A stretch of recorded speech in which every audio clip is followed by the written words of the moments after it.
Sweet morning, and for SSC board students all the best. Don't worry, 1 बजे तक कोई stress लिए बगैर just relax and have some fun. I, Prashant Lakhani, once again welcomes you in the world of FIJC economics.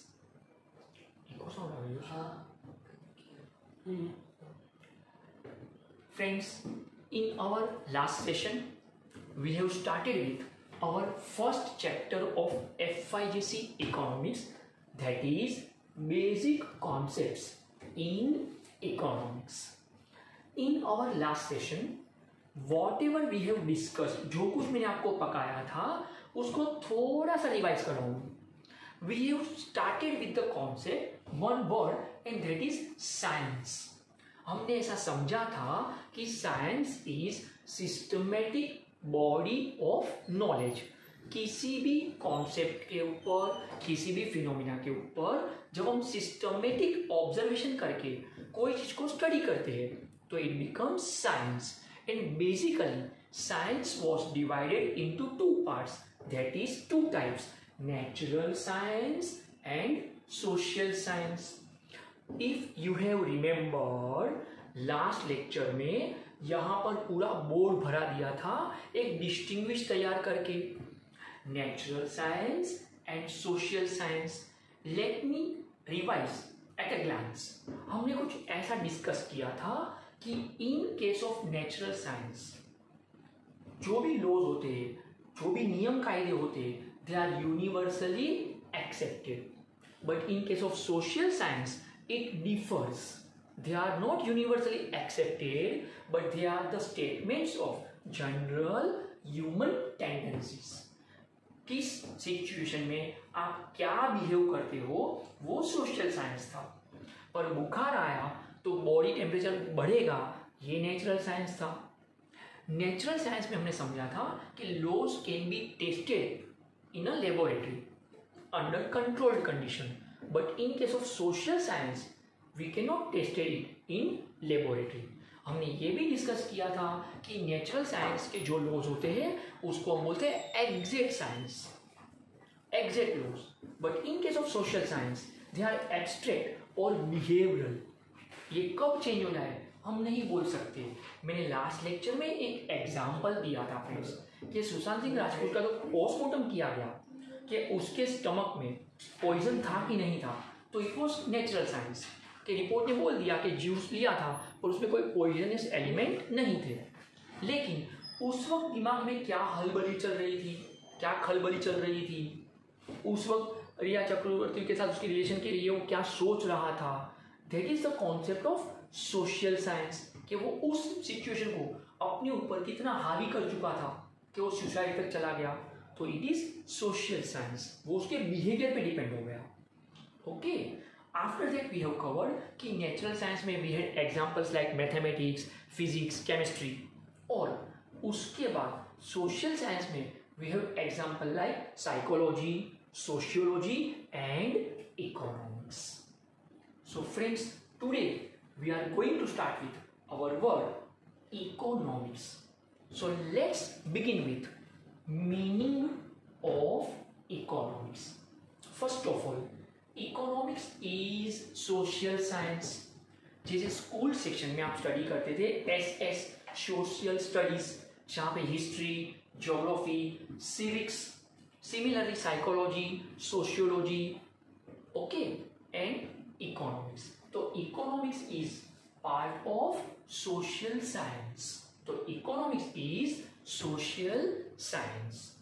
Okay, now हमने एक बार ऐसा discuss किया था जो आज मैं सिस्टमेटिकली वापस रिवाइज कर रहा हूं.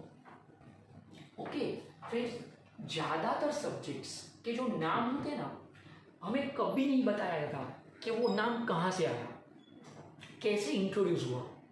आपका बुक कीपिंग, आपका OCM, ये सब नाम कहाँ से लेकर आए ये कभी डिसाइड नहीं होता, कभी डिक्लेयर नहीं होता. But in case of economics ऐसा नहीं है friends. In case of economics we are declaring it कि देखो हम कहाँ से आए हैं. Okay, so friends, The word economics was derived from the Greek word oikonomia. The Greek word oikonomia. Oikonomia. These are two Greek words, combination of two Greek words, which means management of household. Dear friends, ओइको का एक आसान English मतलब होता है house, and नोमिया का एक आसान English मतलब होता है टू मैनेज. तो it is management of household, that is house to manage, अपने घर को मैनेज करना. मैं बार बार ये बोलते रहता हूँ फ्रेंड्स कि जितना अच्छा इकोनॉमिक्स आपकी मम्मी को आता है उतना अच्छा इकोनॉमिक्स दुनिया में किसी और को नहीं आता है friends.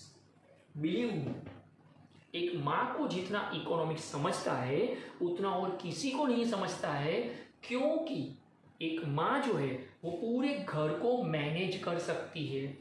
In last lecture also I told you one example कि आपकी जो भी अब तक उम्र हुई है, कभी एक बार पीसफुली सोचिए, क्या कभी एक बार भी ऐसा हुआ कि मम्मी लाइट का बिल पे करना भूल गई, अदानी या टाटा पावर या रिलायंस वाला आया और मीटर कनेक्शन काट के चला गया? ऐसा एक बार भी नहीं हुआ है, मैं डैम श्योर हूँ friends. This is the great management by our mom. So grand salute to our mom. अगर पॉसिबल हो फ्रेंड्स तो मदर्स डे के अलावा भी मम्मी को कभी कभार थैंक यू बोला करो.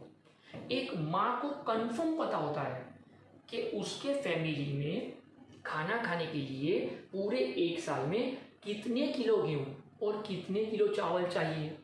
एक माँ को कंफर्म पता होता है कि पूरे एक साल में कपड़े धोने का साबुन कितना यूज होता है फैमिली में. तो that is the management of house holds. यहाँ पे हाउस होल्ड का मतलब घर को पकड़ के नहीं रखना है, झाड़ू पोछा बर्तन ऐसा नहीं है, total management of house hold. अगर पप्पा का मंथली सैलरी आता हो और अगर पप्पा पूरा पगार मम्मी के हाथ में दे देते हैं, फिर उसके बाद अगर पप्पा को भी एक्टिवा में पेट्रोल भरने के लिए पैसा चाहिए और वो मम्मी से लेते हैं, तो ये मम्मी का पूरा मैनेजमेंट है कि महीने का पगार इतना आया था, इसमें से इतना केबल वाले को देना है, इतना दूध वाले को देना है, इतना न्यूज़पेपर वाले को देना है, इतना सब्जी के लिए खर्चा रखना है, इतना अनाज के लिए रखना है, इतना पेट्रोल का खर्चा आएगा, इतना फीस का खर्चा जाएगा. All this things. कभी इसमें किसी का मैरिज आ गया, कभी खुद को गांव जाना पड़ा, कभी गांव से कोई मेहमान आ गए. So many things she has to manage. That is management of household. So friends, economics is social science, and the word oikonomia, that is the origin of Greek word, and the meaning is management of households. अगर हम उसके आगे की बात को समझें friends, Paul Samuelson says economics as queen of social science. Friends, ये social science की रानी बन के बैठेगा. रानी तो पप्पानी. फ्रेंड्स, अगर आपने मुन्ना भाई MBBS मूवी देखा हो, ओके, कैरम रमवानो, जूस पीवानो, मज्जानी लाइफ, उस कैरम बोर्ड को अगर हम कभी ऑब्जर्व करें फ्रेंड्स, पूरा खेल जो है वो उस क्वीन के इर्द गिर्द घूमते रहता है. सिमिलरली अपना जो पूरा सोशल बिहेवियर होता है as a human being, how do we behave in which type of situation, समाज में कौन सी परिस्थितियों में हम कैसे बिहेव करते हैं, वो पूरा जो अपना बिहेवियर है फ्रेंड्स, वो अपने पास पैसों को लेकर, कमाई को लेकर और स्टेटस को लेकर जो सिचुएशन है उसके इर्द गिर्द अपना बिहेवियर घूमते रहेगा. And that is why according to Paul Samuelson, economics is queen of social science. Economics is queen of social science. Friends, ये बहुत बड़ी और अच्छी बात हो जाती है अगर आप मीनिंग के हिसाब से समझ पाते हो. तो it is queen of social science. हम इसको सोशल स्टडीज मतलब हिस्ट्री, ज्योग्राफी, साइकोलॉजी, सोशियोलॉजी सब मिला दे तो इकोनॉमिक्स को हम रानी बोलेंगे, क्योंकि अपनी पूरी लाइफ जो है, अपनी जो सोच है, अपना जो बिहेवियर है, वो इस बात के इर्द गिर्द घूमते रहता है कि financially how much we are sound, पैसों को लेकर अपना स्टेटस क्या है, अपनी कमाई क्या है। इफ यू हैव रिमेंबर्ड, मैं बार बार ये सेंटेंस यूज करता हूं फ्रेंड्स कि वेरी गुड कि you have taken commerce field.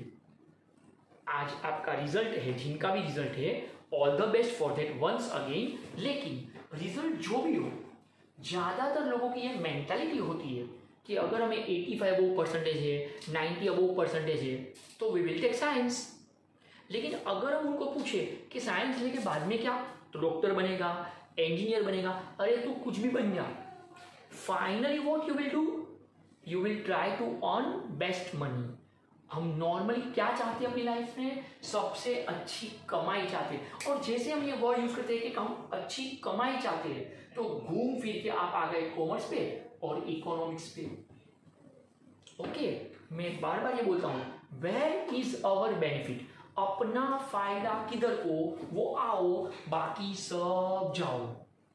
तो अल्टीमेट एम, फाइनल एम अपनी सोच रहती है, what is my monetary status, मेरी कमाई का क्या। That is why economics according to Paul Samuelson it is known as queen of social science, queen of social science. अब अगर मैं इसको पूछूं कि पॉल सैमुएल्सन तेरे को अचानक क्यों ऐसा लगा, काय को ऐसा लगता है कि ये रानी है, सोशल साइंस की रानी है ये इकोनॉमिक्स, तो उसने जो आगे का सेंटेंस क्लियर किया, why we should feel कि economics is queen of social science. Okay, तो it deals with how human beings satisfy unlimited wants with limited means. Friends, this is the most important center theme line of this passage, that is meaning of economics. क्या समझाएगा ये हमें? It deals with, ये किस बात के साथ deal करता है, ये कौन सी बात से कनेक्टेड है। इकोनॉमिक्स सब्जेक्ट जो है वो किस बात से कनेक्टेड है, तो it deals with how human beings, as a human being, इंसान होने के नाते हम कैसे, हाउ ह्यूमन बींग्स सेटिस्फाई नहीं, सेटिस्फाई, हम कैसे ट्राई करते हैं, प्रयत्न करते हैं कि हम अपने आप को संतुष्ट कर पाए, सेटिस्फाई कर पाए, खुश रख पाए। How human beings satisfy unlimited wants with limited means. Dear friends, अब ये जो 4 वर्ड्स है ना, ये बहुत इंपॉर्टेंट है।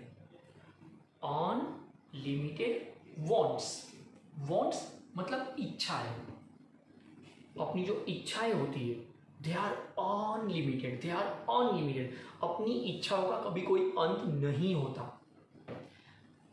1 बजे तक जब तक ये रिजल्ट नहीं आए ना, तब तक आपकी इच्छा होती है 90% आ जाए, 95% आ जाए, 85% आ जाए, ये हमारी इच्छा है। कब तक? रिजल्ट नहीं आए तब तक। जैसे ही रिजल्ट आ गया, एक्सपेक्टेड परसेंटेज आ गए, बाद में इच्छाएं और स्टार्ट, अब मुझे ये करना है, अब मुझे ये चाहिए, अब मुझे ऐसा भी करूंगा, अब मेरे साथ ये होना चाहिए। तो unlimited wants with limited means. यहां पे मीन्स का मीन्स रिसोर्सिस, सोर्सिस, वो रास्ते, ये रास्ते हैं प्यार के नहीं, वो रास्ते जहां से हम अपने लिए कुछ पा सकते हैं। अपनी इच्छाओं को पूरा करने के लिए जो जो चीजें हमें चाहिए, दैट इज रिसोर्सिस, उसको इससे बोला है मीन्स। तो how human being satisfy unlimited wants with limited means. Friends, इस स्टेटमेंट को समझने के लिए let me give you one example. Suppose एक फैमिली है, माँ बाप, पेरेंट्स और उनको 4 बेटियां हैं. Okay, 1 mother, 1 father and they have 4 kids and all of them are daughters. 4 बेटियां हैं. ठीक है. अब अगर डैडी का महीने का जो भी पगार है, ठीक है, उसके बाद सब खर्चा निकालने के बाद अगर उनके पास 2000 रुपीज बचता है every month after spending the salary, सब खर्चा निपटाने के बाद सपोज उनके पास 2000 रुपीज बचता है और 4 बेटियां हैं. ओके, सपोज पहली बेटी को पैर में कपासी हुआ है. फिर ये एक तरह का एक फोड़ी होता है जिसका एक माइनर सर्जरी करना पड़ता है ट्रेसिंग करा के. ओके, तो सपोज उसको कपासी हुआ है. ठीक है, पिताजी ने सोच लिया है कि इस महीने 2000 रुपये का खर्चा इसमें आएगा ही आएगा. उतने में सपोज दूसरे नंबर की बेटी आ गई और उसने ऐसा कहा कि पापा इस बार मेरी स्कूल की फीस भरनी ही पड़ेगी, क्लास टीचर ने बोला है, हमने गए महीने भी फीस पे नहीं किया है. ओके, अब पापा सोचेंगे हाँ बात तो ये भी बराबर है, गए महीने फीस नहीं भरा था, करेक्ट. सपोज तीसरे नंबर की बेटी आ गई कि पापा मुझे म्यूजिक क्लासेस ज्वाइन करने हैं, मंथली सिर्फ 2000 रुपीज ही तो है. सपोज चौथे नंबर की बेटी आ गई, पापा मेरी कॉलेज से पिकनिक जा रही है, 2000 रुपीज 1 नाइट पिकनिक है और इंडस्ट्रियल विजिट है, मतलब हमें उसमें कुछ प्रोजेक्ट दिखाए जाएंगे जो हमें आगे स्टडी में काम लगने वाले हैं. ओके, अब देखो 2000 रुपीज है, ये फैक्ट है. इट इज लिमिटेड मीन्स पापा के पास 2000 रुपया खर्च करने को है, करेक्ट.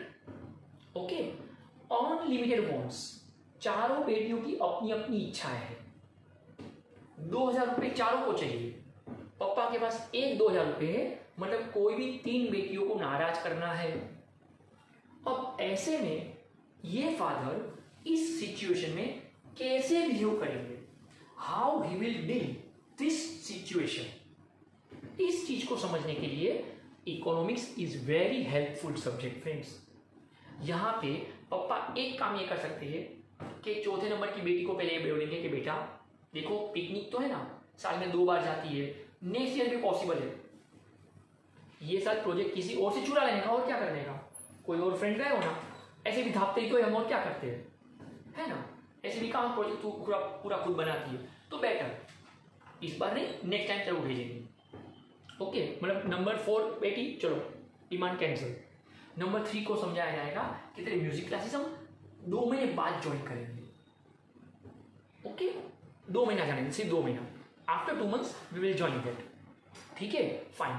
दूसरे नंबर की बेटी को कहा जाएगा कि लाओ मैं स्कूल में नोट लिख के देता हूं कि this month fees is not possible, next month we are paying, हम नेक्स्ट मंथ फीस पे कर देंगे. अल्टीमेटली क्या किया, नंबर 1 बेटी का जो प्रॉब्लम था वो मजबूरी थी कि वो सर्जरी है, तो इट इज इमरजेंसी.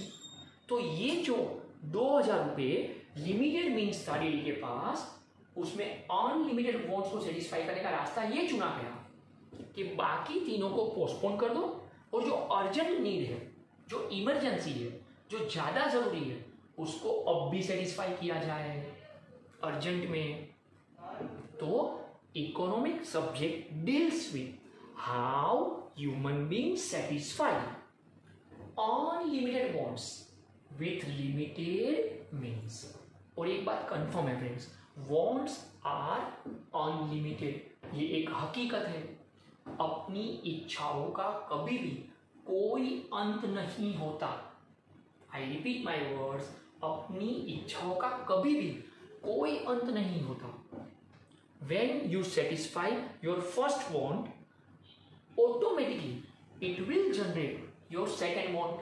एक इच्छा अगर पूरी कर भी दोगे, तुरंत ही आफ्टर सम टाइम वही पहली इच्छा जो पूरी हो चुकी है वो दूसरी इच्छा को जन्म दे देती है. चलो इस बात को भी क्लियर करो, इस बात को भी क्लैरिफाई करो. सपोज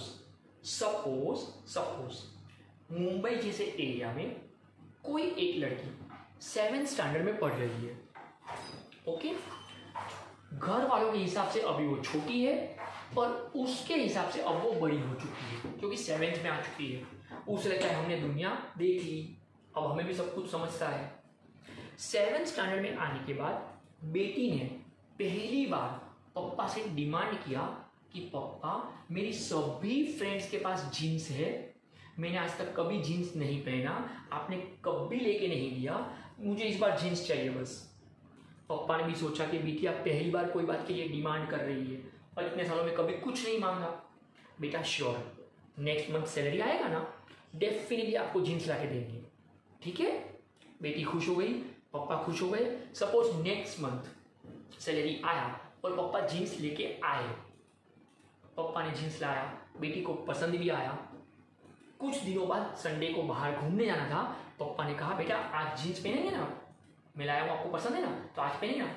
अरे डैडी नॉट पॉसिबल, आपको पता है जीन्स के ऊपर पहनने के लिए ना टॉप या टी शर्ट जो चाहिए ना वो तो मेरे पास है ही नहीं, मुझे टॉप या टी शर्ट चाहिए, जीन्स के ऊपर थोड़ी हम कोई सिंपल सी ड्रेस पीस डाल के आए, ऐसा तो पॉसिबल नहीं है, उसके ऊपर जो पहनना चाहिए टॉप या टी शर्ट वो तो है ही नहीं।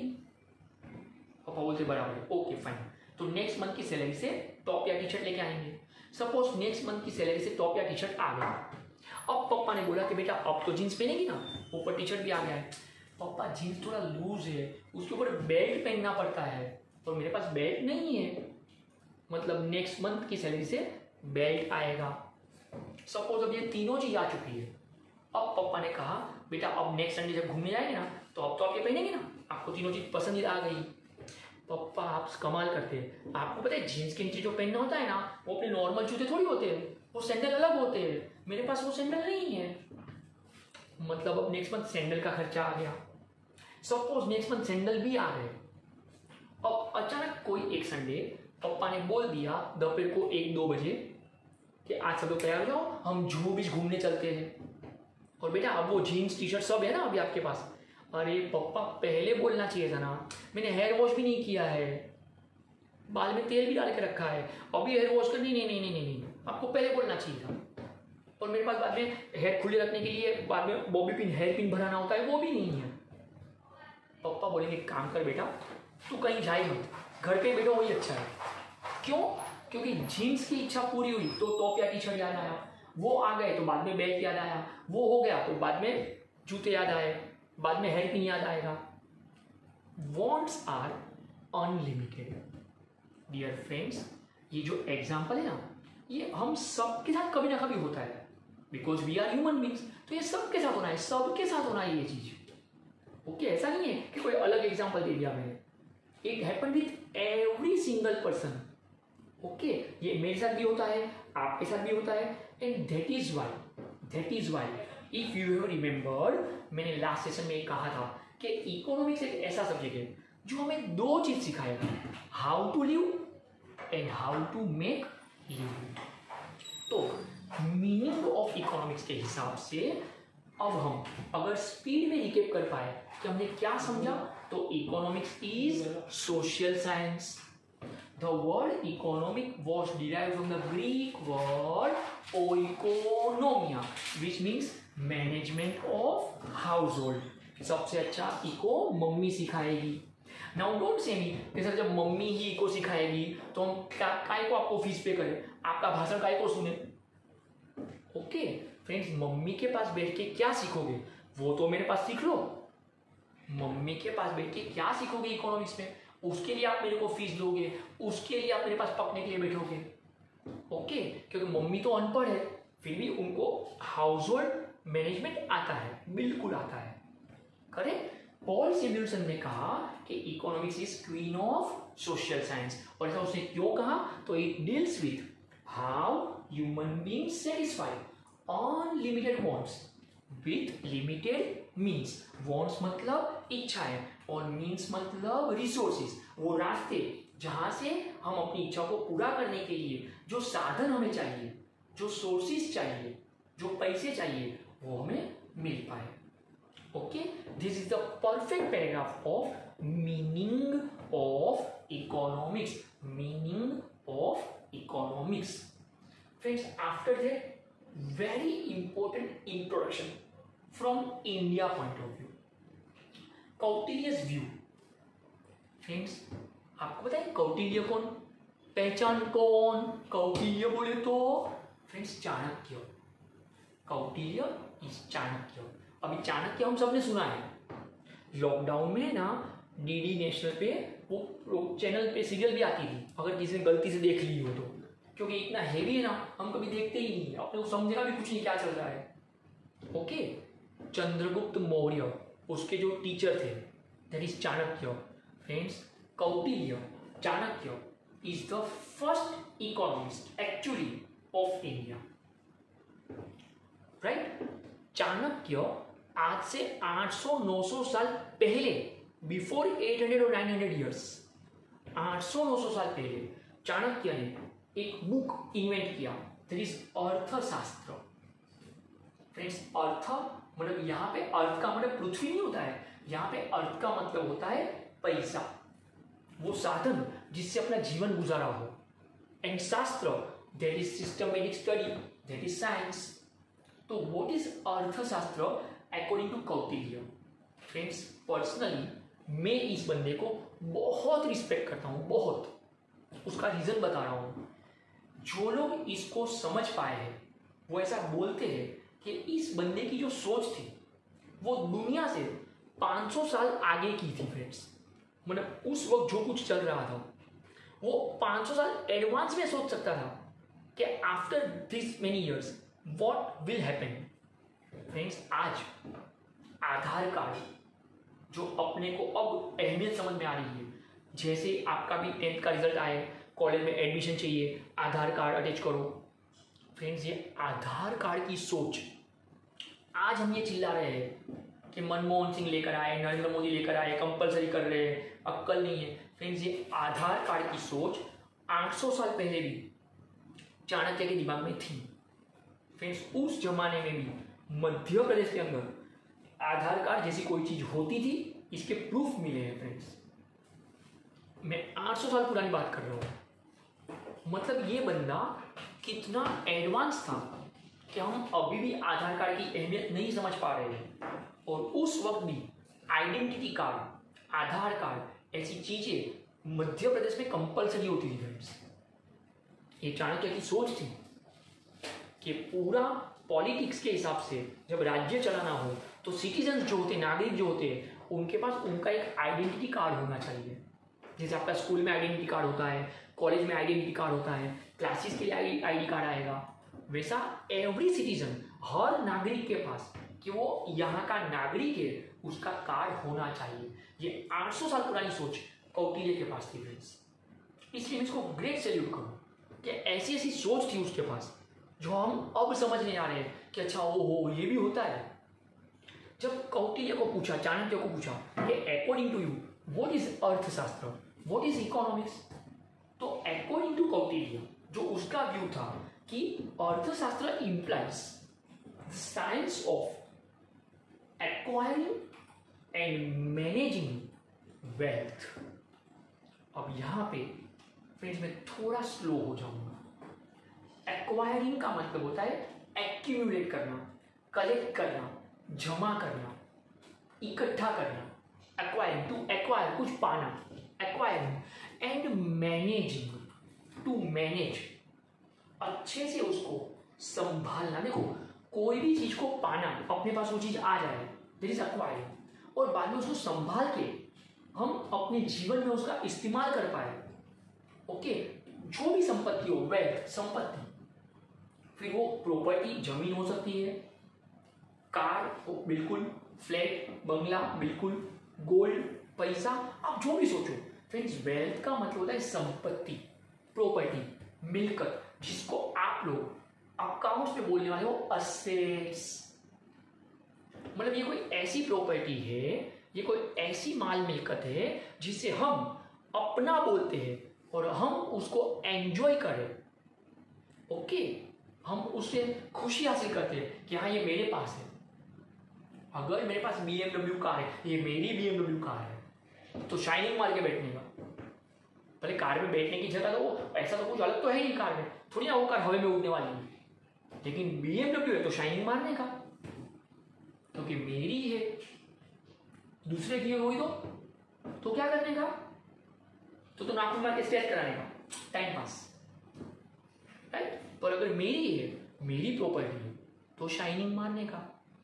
तो अकॉर्डिंग टू कौटिल्य, अर्थशास्त्र इम्प्लाइज द साइंस ऑफ, क्यों साइंस, क्योंकि ये सिस्टमेटिक स्टडी करेगा, how to acquire, how to collect, how to achieve and how to manage wealth. Wealth का मतलब प्रॉपर्टी, संपत्ति, माल मिलकत, पैसा, असेट्स, आप जो भी कुछ बोलो, ओके, दैट इज वेल्थ। तो अक्वायरिंग एंड मैनेजिंग वेल्थ, जो सब्जेक्ट आपको माल मिलकत, प्रॉपर्टी, कमाई, पैसा, ये सब कैसे कमाना है, हाउ टू एक्वायर, कैसे अपने पास आए और हम उसको पूरा मैनेज कैसे कर पाए लाइफ टाइम। देखो friends, Mukesh Ambani is the richest person of India, ऐसा हम 5 साल से बोल रहे हैं। तो इतना पैसा कमाता कैसे है, देयर इज एक्वायरिंग। और बाद में रिलायंस इंडस्ट्रीज को मैनेज कैसे करता है कि वो अभी भी नंबर 1 पे ही है, there is managing.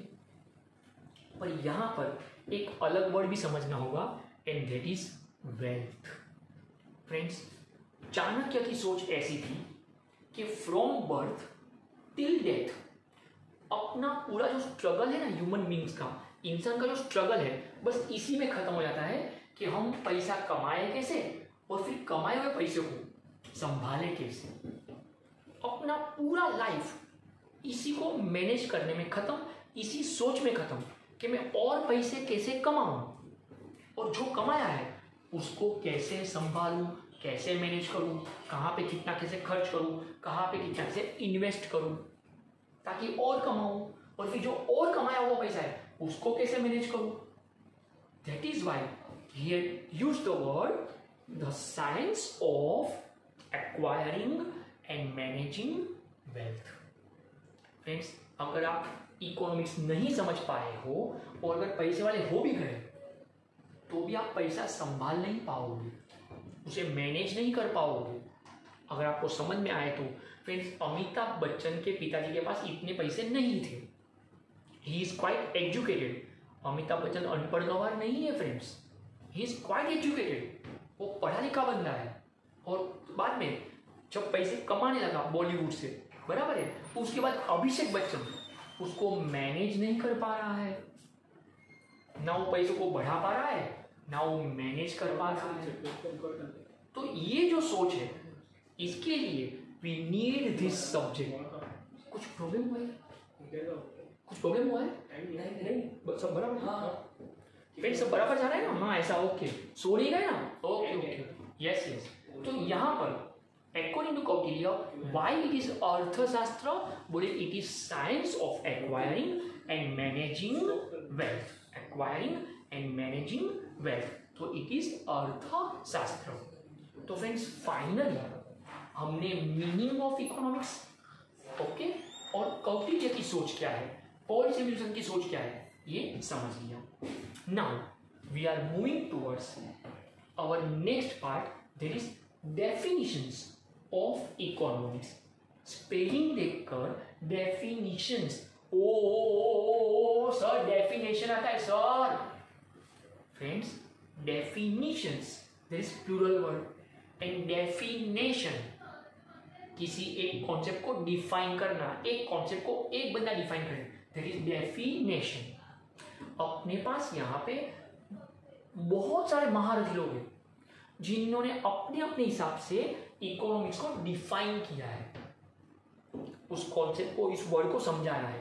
That's why we have the topic definitions of economics.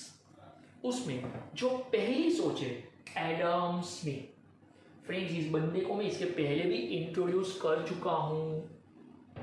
Adam Smith, इसका जो नेचर था वो पंचायती करने का नेचर था। एक बार वो ग्रीक में राउंड मार रहा था, ये सब मैंने कहा है, एक झोपड़ी से पास ऑन हुआ था, वहाँ पे लेडीज लोग कुछ काम कर रही थी और वहीं से उसको वर्ड समझ में आया था, ओइकोनोमिया, हाउस टू मैनेज। तो एक छोटी झोपड़ी से, एक छोटे घर से उसने इकोनॉमिक्स की शुरुआत कराई, and today it's an international subject, it is world wide spreaded. मैंने बार बार कहा है फ्रेंड्स कि ये एक ऐसा सब्जेक्ट है कि नो वन कैन डिनाई, दुनिया के किसी भी कोने में चले जाओ, नो वन कैन से कि हम आपके इस इकोनॉमिक्स को नहीं मानते। आज मैं जो आपको जो कुछ पका रहा हूं, अब तक जो कुछ हमने पकाया, नो वन कैन से। आप इंग्लैंड चले जाओ, आप अमेरिका चले जाओ, आप ऑस्ट्रेलिया चले जाओ, नो वन कैन से कि आपने प्रशांत सर के पास अब भी जो FIG में इको पकाया ना 2 लेक्चर में, इसको हम नहीं मानते, हमारा इको अलग है, ये किधर से अलग आया है रे? नहीं है अलग। It's an international subject, it's spreaded world wide. Okay, तो एडम स्मिथ की जो सोच थी, आज हम उसको थोड़ा और डिटेल में समझें। Adam Smith is classical economist. Classical मतलब वो शास्त्रीय शास्त्रीय संगीत तादिन दिन्ना धातिन तिन्ना। अरे फ्रेंड्स, क्लासिकल मतलब ट्रेडिशनल। ओके, कुछ लोगों को है ना बस क्लासिकल बनाया हुआ, क्लासिकल म्यूजिक, तंबूरा कानपूरा लेके बैठ जाओ। अरे फ्रेंड्स, क्लासिकल इकोनॉमिस्ट वर्ड है, मतलब ट्रेडिशनल। एडम स्मिथ जो है वो काफी पुराना इकोनॉमिस्ट माना जाता है।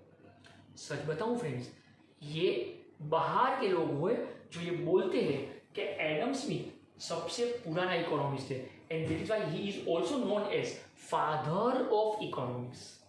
ये इकोनॉमिक्स के पप्पा है। डोंट आस्क मी कि मम्मी कहाँ है, वो उसको पता। ओके, देखो कैसे कैसे नमूने हमारे पास है। पॉल सेमिटन बोलता है it is queen of social science, ये बोलता है इकोनॉमिक्स रानी है। ओके, और एडम स्मिथ इको के पप्पा है, मतलब ये रानी के पप्पा है। Economics queen of social science, वो रानी है ना, और ये पप्पा है, मतलब ये रानी के पप्पा है। फिर अगर मैं ऐसे सोचने जाऊं तो ये जो कौटिल्य है ना फ्रेंड्स, कौटिल्य, तो ये तो फिर क्या निकलेंगे? ग्रेट ग्रैंडफादर, क्योंकि वो तो 800 साल पहले आ चुके थे। जबकि ये जो एडम स्मिथ है friends, in the year of 1776, अभी आप 250-300 जो भी साल गिनने बैठो, मेरे लेक्चर के बाद अगर 1 बजे तक टाइम पास करना हो ना, तो गिनते बैठने का कि कितने साल हुए एग्जैक्टली। ओके, कैसे लेकर खाज कुछ करते रहने का, ठीक है। हाँ, 20 से माइनस करते रहे बैठने का, क्या 1 बजे तक का टाइम पास हो जाएगा, तो रिजल्ट का टेंशन चला जाएगा। ओके, पर 250-300 साल आप जो भी सोच पाते हो, in the year of 1776, okay, Adam Smith उन्होंने एक बुक लिखा था, और उसमें उन्होंने इकोनॉमिक्स को डिफाइन किया था। बुक का नाम है an inquiry into the nature and causes of wealth of nation. Friends, an inquiry, पूछताछ करना है। देखा, मैंने कहा था ना, इसका नेचर पंचायती कर देना है, इसको गांव भर की पंचायती है, ये क्या है ना, वो क्यों है ना, ऐसा क्या है ना, वैसा क्या। डोंट वरी फ्रेंड्स, मेरा भी नेचर ऐसा ही है, गांव भर की पंचायती करता हूँ। ओके, तो यहाँ पर जब हम फिजिकल मिलेंगे ना, तो आपको भी समझेगा। ओके, तो यहाँ पर फ्रेंड्स, एडम स्मिथ की बुक का नाम भी देखो, एन इंक्वायरी। यहाँ भी वो पूछताछ करते बैठेगा, और किस चीज का पूछताछ कर रहा है, किस चीज के बारे में जानकारी चाहिए उसको? An inquiry into the nature, प्रकृति, क्लाइमेट, नेचर, कुदरत ने जो कुछ दिया हुआ हो। Okay, and causes of wealth of nation. Wealth का मतलब संपत्ति, property. Wealth of nation, wealth of nation, आपके पापा के पास कितना पैसा पड़ा है वो नहीं समझना है उसको। किसी भी कंट्री के पास, कोई भी एक देश के पास प्रकृति की वजह से, नेचर की वजह से, कुदरत की वजह से उसको जो साधन मिले हैं, रिसोर्सिस मिले हैं, पहाड़, जंगल, समंदर। ओके, आप बोलेंगे सर ये सब तो ज्योग्राफी आ गया, ये सब तो ईवीएस आ गया।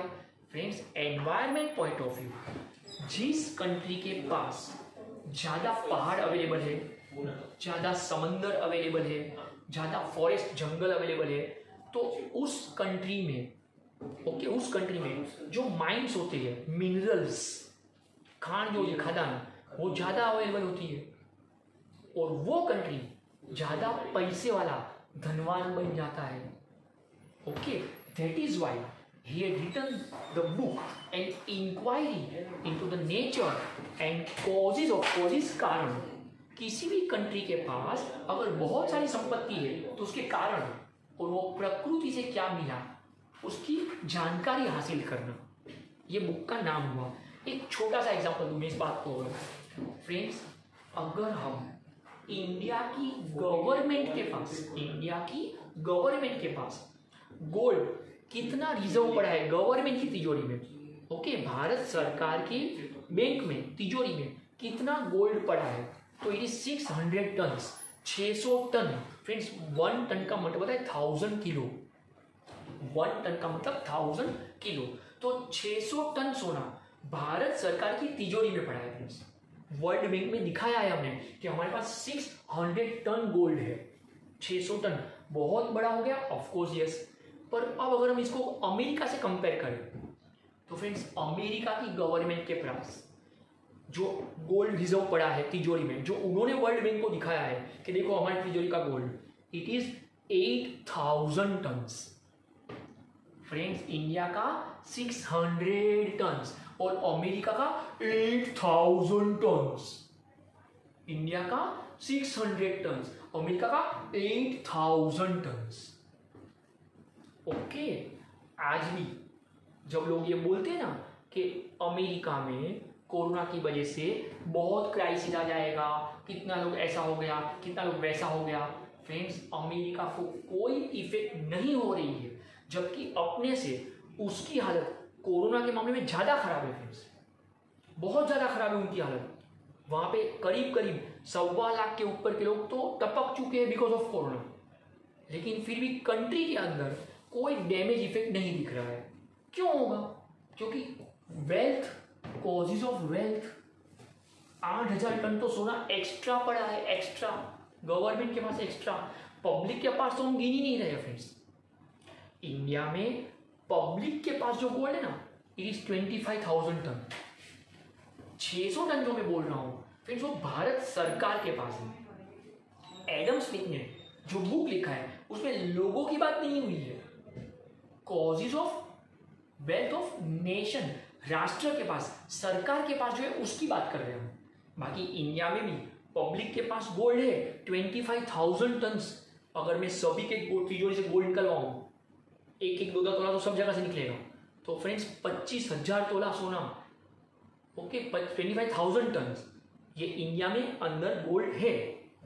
और वो लीगल दिखाया नहीं होगा हमने, ऐसे तो मैंने भी पहना होगा, अंदर छुपा के रखा होगा, वो तो नहीं दिखाऊंगा मैं, है ना। हम तो इंडिया वाले ना, India is great, I love my India, क्योंकि ये सब सोच तो अपने पास ज्यादा है, राइट। तभी तो कौटिल्य सालों पहले सिखा के गया ना, acquiring and managing of wealth. अपने को तो बचपन से ही पता है। अरे फ्रेंड्स हम तो बचपन से ही ये सभी को सीख के आते ना, अपने तो खून में इकोनॉमिक्स है।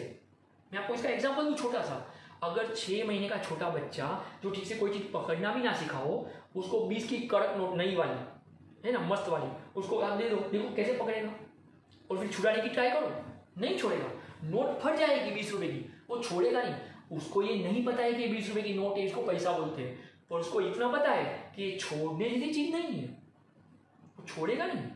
मतलब अपने तो खून में ही इकोनॉमिक्स है।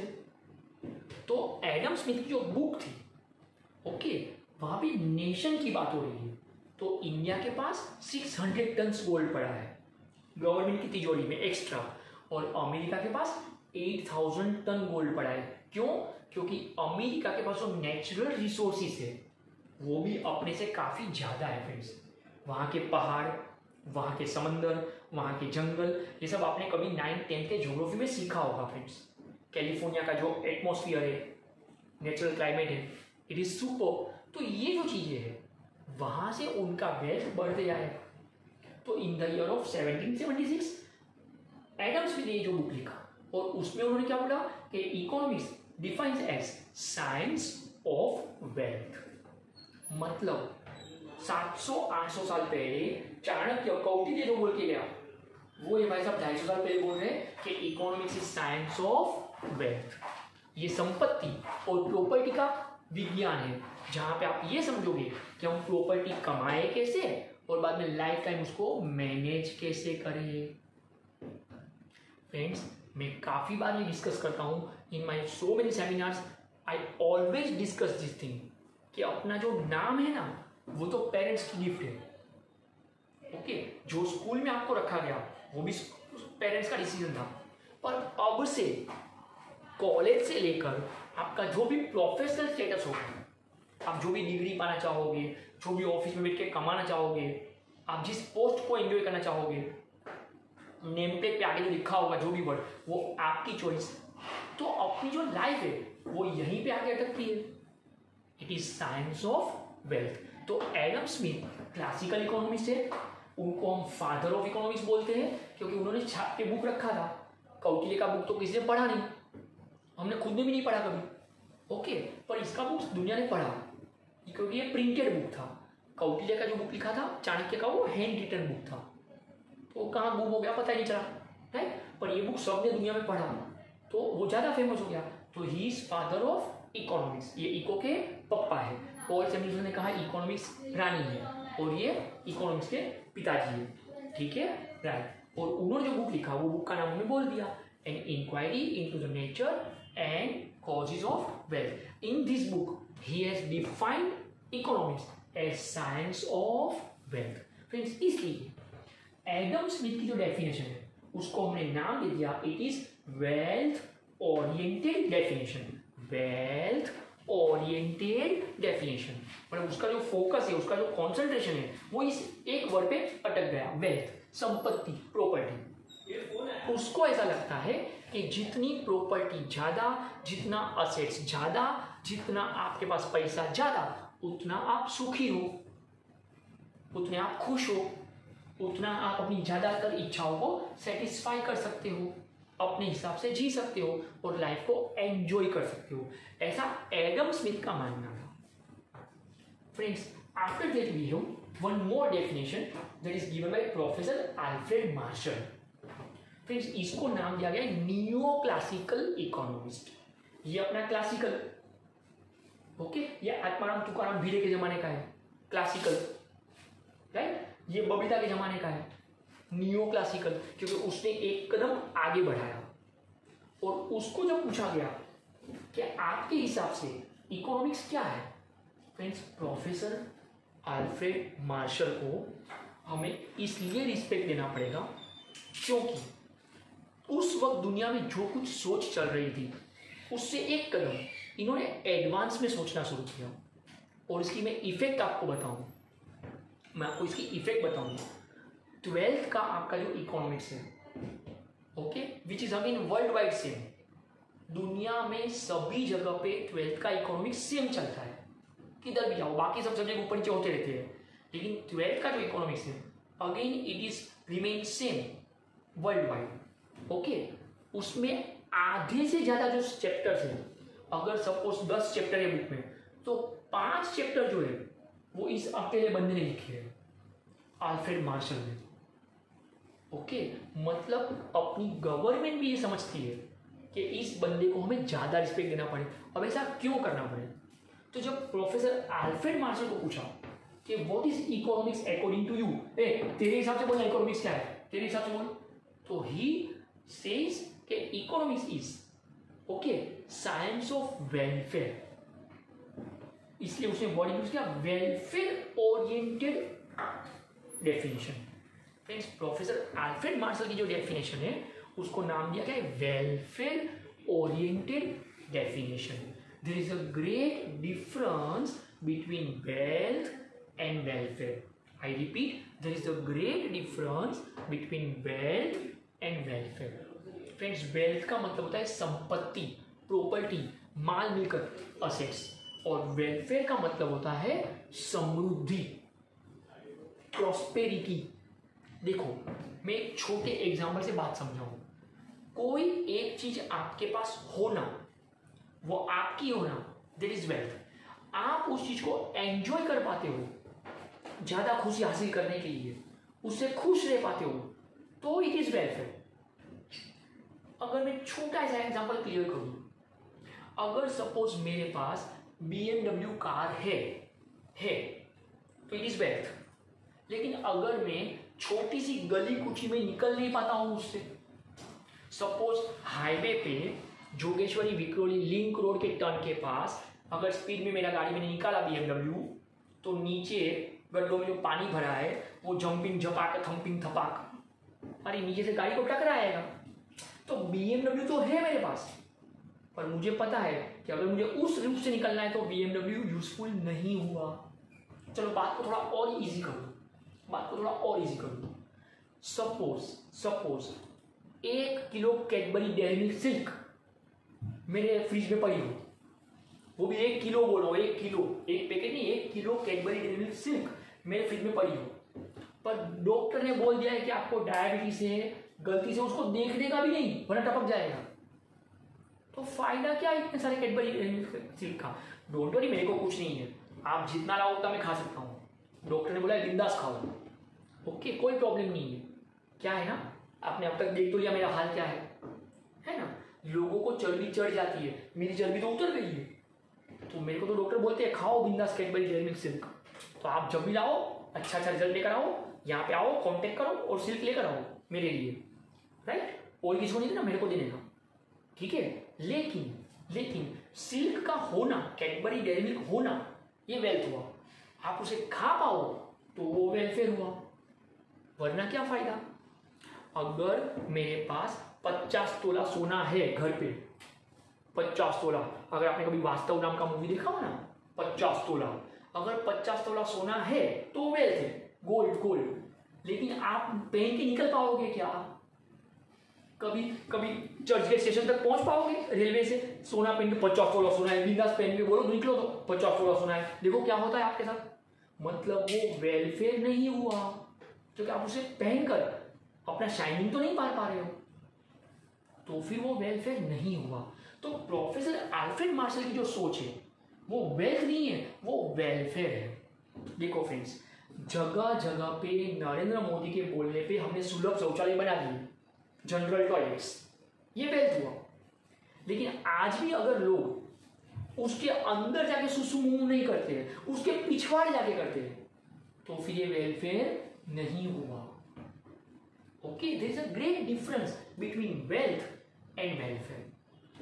तो प्रोफेसर अल्फ्रेड मार्शल की जो सोच है, it is welfare oriented definition. Friends, तीसरी जो डेफिनेशन है ना, मैं आज उसको सिर्फ इंट्रोड्यूस कर रहा हूं। लियोन रॉबिन्स नाम के एक बंदे ने एक और डेफिनेशन दिया है और उसको नाम दिया है scarcity definition of economics. Friends, आज मैं सिर्फ ये बोल रहा हूं कि उसने इसको इंट्रोड्यूस किया, आज हम इसका डेफिनेशन नहीं पढ़ेंगे। ये सबसे इंपॉर्टेंट डेफिनेशन है, सबसे इंपॉर्टेंट, ओके, जिसे हम आज भी रोज महसूस करते होंगे, रोज, एवरी डे, सुबह उठने से लेकर रात को सोने तक हम इसको रोज महसूस करते होंगे। एंड दैट इज वाई इस चीज को हम नेक्स्ट लेक्चर डिस्कस करेंगे। सिर्फ नाम याद रखा कि रॉबिन्स नाम का एक और बंदा आया, ओके, इसने इन दोनों को कहा है तेरा तो पुराना वाला है, तेरा भी पुराना है, मेरा वाला नया है, नया, मेरा वाला नया है, नया, तो इसका वाला नया वाला है ना, नया वाला, that will be our next lecture. Okay, तो अब तक मैंने जो कुछ समझाया, मीनिंग ऑफ साइंस क्या था, उसके दो टाइप्स थे, फिर हमने मीनिंग ऑफ इकोनॉमिक्स पढ़ा, उसमें पॉल सैमुएल्सन ने कहा कि ये क्वीन ऑफ सोशल साइंस है। कौटिल्य के हिसाब से नया सब्जेक्ट अर्थशास्त्र इंट्रोड्यूस हुआ, जिसको 1776 में एडम स्मिथ लेकर आया इकोनॉमिक्स के नाम से, इकोनोमिया, ओके, और उसने जो डेफिनेशन दिया वो वेल्थ ओरिएंटेड, मतलब प्रॉपर्टी के रिलेटेड था। लेकिन प्रोफेसर अल्फ्रेड मार्शल ने कहा कि ये वेलफेयर ओरिएंटेड होना चाहिए, आप उस चीज को एंजॉय कर पाए तो काम का हुआ, राइट? तो ये क्लासिकल इकोनॉमिक्स था, ये नियो क्लासिकल था, राइट? हम ऐसा मान लेते कि ये अमिताभ बच्चन था, ये अभिषेक बच्चन था, अब आराध्या बच्चन आएगी नियो, इसके बाद एडवांस में। तो रॉबिन्स ने कहा कि ना ये वेल्थ ओरिएंटेड है, ना ये वेलफेयर ओरिएंटेड है, ये स्कैर्सिटी ओरिएंटेड डेफिनेशन है। What is scarcity? ये रेडियो सिटी नहीं है, scarcity, that we will discuss in our next session. Okay, thank you so much. Please take care of yourself. Please inform us your results. Okay, please inform us your results. यहाँ पे